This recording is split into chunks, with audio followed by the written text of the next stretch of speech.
बोल सकते नहीं बोल सकता है। अब इनको आरक्षण की जरूरत नहीं है।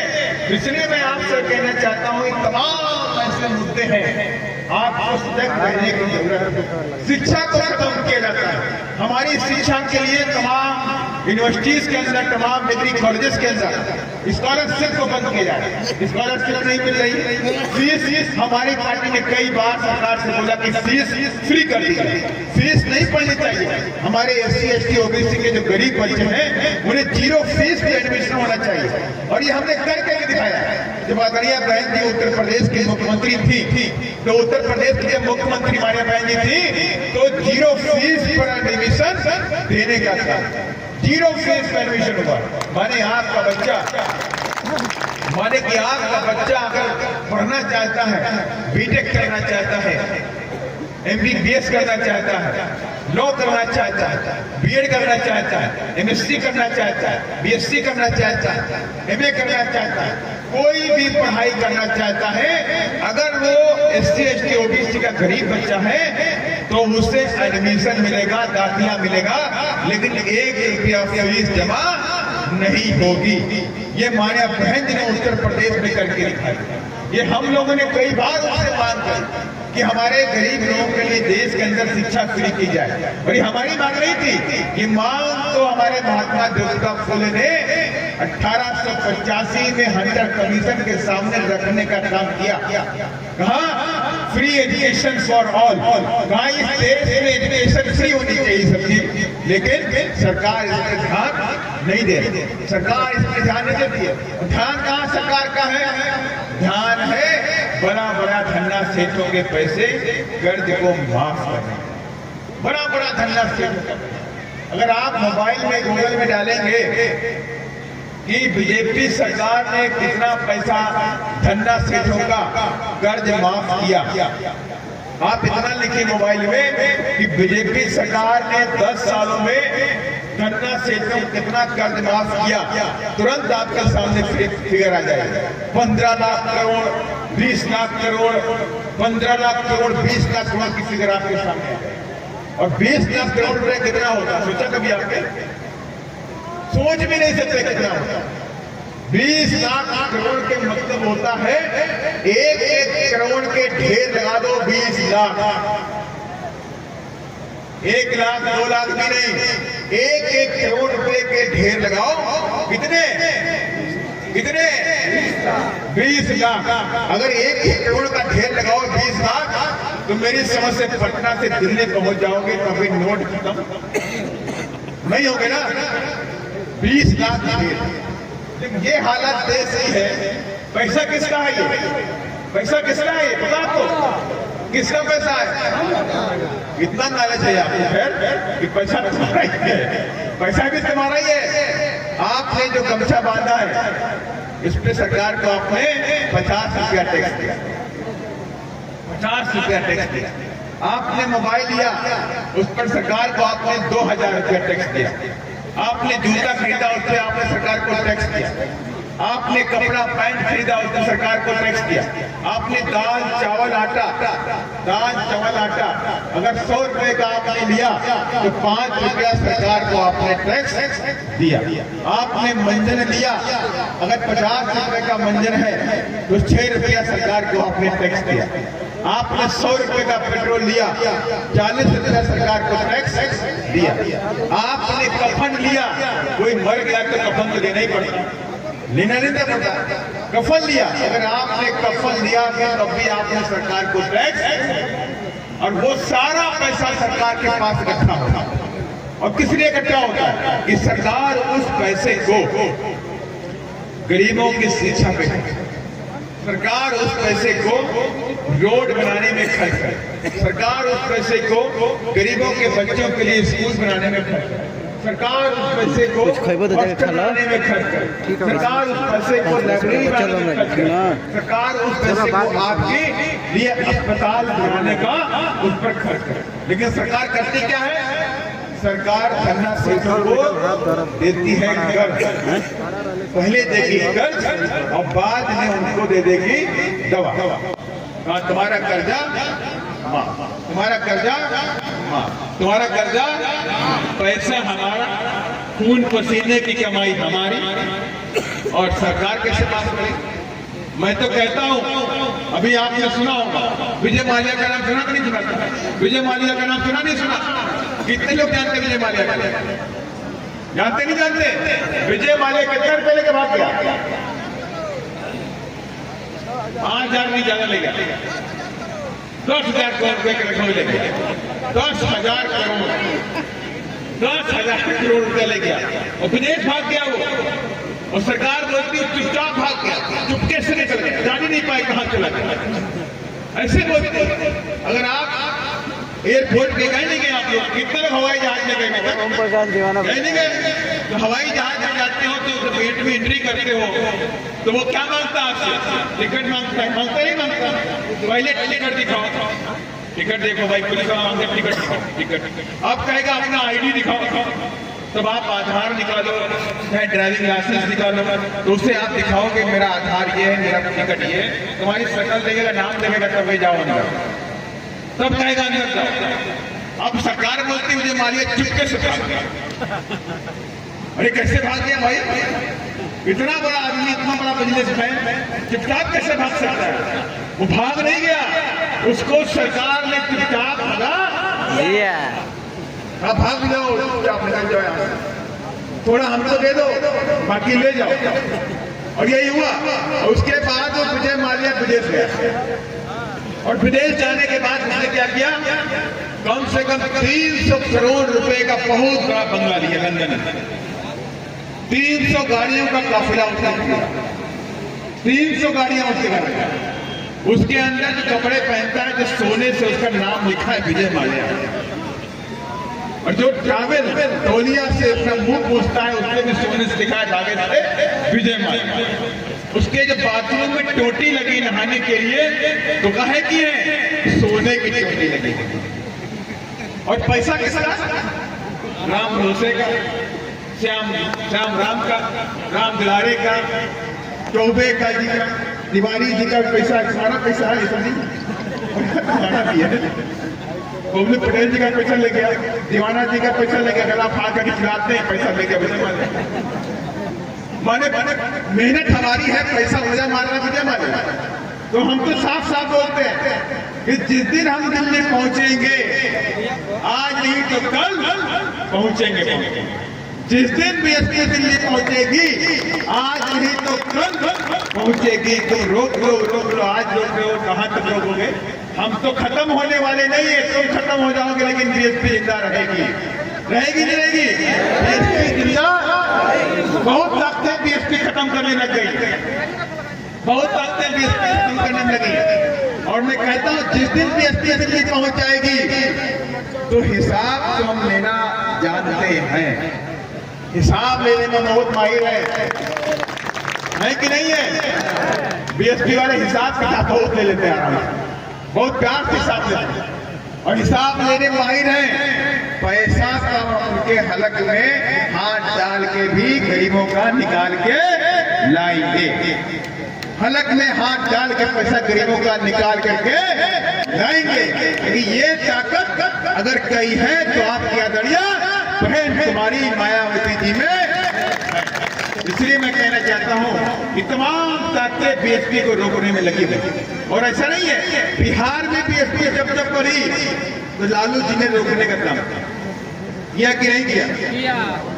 कई बार विधायक बने, तोड़ने का काम किया। ऐसे ही आप उधर देख लो, कांग्रेस ने हमारे बढ़ते कदमों को राजस्थान में रोकने का काम किया।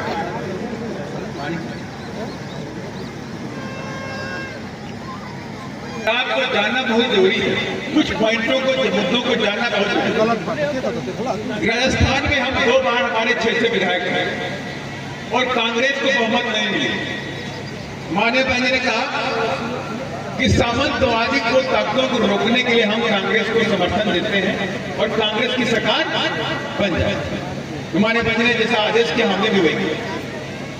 कांग्रेस को चाहिए थे 101 विधायक बहुमत के लिए, 101 विधायक चाहिए राजस्थान में बहुमत के लिए, लेकिन कांग्रेस 99 पे 7 है, उनका चैप्टर वहीं क्लोज हो। बीएसपी बाद 6 विधायक है। बीएसपी ने उनको समर्थन दिया बहन जी के आदेश पे, उनके विधायक बन गए 105, हो गए नहीं 5, 105 के माने की उनकी सरकार बन गई। गहलोत मुख्यमंत्री बन गए और बीजेपी के मंसूबों में पानी फिर गए। फिर गहलोत ने क्या काम किया, 1.5 साल के बाद फिर से दोबारा गहलोत ने हमारे 6 के 6 विधायकों को तोड़ दिया। 100 करोड़ रुपए में सुनने का मिला, लोग वहां के बोलते कि 100 करोड़ में उनको खरीद लिया। विधायक ने किया वो, माने कि बीएसपी की जो बात बढ़ रही थी वो वहीं पे रोक दी। ये जो दोनों पार्टियां हैं, चाहे इधर आरजेडी वाले चाहे कांग्रेस वाले, इनको बस एक ही डर लगता है कि बीएसपी कहीं ना आ जाए, बीएसपी कहीं ना आ जाए। बीएसपी को रोको, बीएसपी को रोको। कांग्रेस भी इसी काम में लगी, बीजेपी भी इसी काम में लगी, आरजेडी भी इसी काम में लगी, जेडीयू वाले भी इसी काम में लगे। बस बीएसपी के नेताओं को तोड़ो और बीएसपी के कदमों को रोको। लेकिन मैं उनसे कहना चाहता हूं, बीएसपी के कदम रुकने वाले आप, बीएसपी के कदम अब रुकने वाले नहीं है। बीएसपी का हाथी पटना जाएगा, रोक सको तो रोक, और हम पटना जा करके रहेंगे, हम बाबा साहब के सपनों को पूरा करके रहेंगे। और इसीलिए मैं कहना चाहता हूं कि तमाम ताकतें जो बीएसपी खत्म करने में लगी हुई है, मैं उनसे कहना भी चाहता हूं, ये आगाह भी करना चाहता हूं कि बीएसपी बाबा साहब की विचारधारा है, बीएसपी संत शिरोमणि रविदास जी की विचारधारा है, बीएसपी संत कबीर की विचारधारा है, बीएसपी महात्मा फुले की विचारधारा है, बीएसपी साहू जी महाराज की विचारधारा है। और ये विचारधारा कभी खत्म होने वाली नहीं है और बीएसपी भी कभी खत्म होने वाली नहीं है। और जो लोग मंसूबा पाले हैं कि बीएसपी खत्म कर देंगे, तो वो लोग खत्म हो जाएंगे, लेकिन बीएसपी नए नए कलों के साथ में, नए नए पौधों के साथ में आगे बढ़ती रहेगी। और इन्हीं सब बातों के साथ मैं अपनी बात करने से पहले चाहता हूँ आप सभी लोग मेरे साथ महापुरुषों के सम्मान में नारे लगाने का काम करेंगे। नारों में आवाज इतनी होनी चाहिए कि पटना की धरती हिल जाए, पटना की धरती बाबा साहब रहे। नौजवान देखो टोपी वाला है या आवाज नहीं दे रहा, ये भी नहीं बोल रहा है, टोपी वाला नहीं बोल रहा है। बाबा साहब रहे, कांसीराम साहब रहे, बीएसपी की क्या पहचान, हमारी नाती जिंदाबाद, गोलगुंडा की छाती पर जो जमीन सरकारी है, जो जमीन सरकारी है, महात्मा फुले अमर रहे, साहू महाराज अमर रहे, संत शिरोमणि गुरु रविदास जी अमर रहे।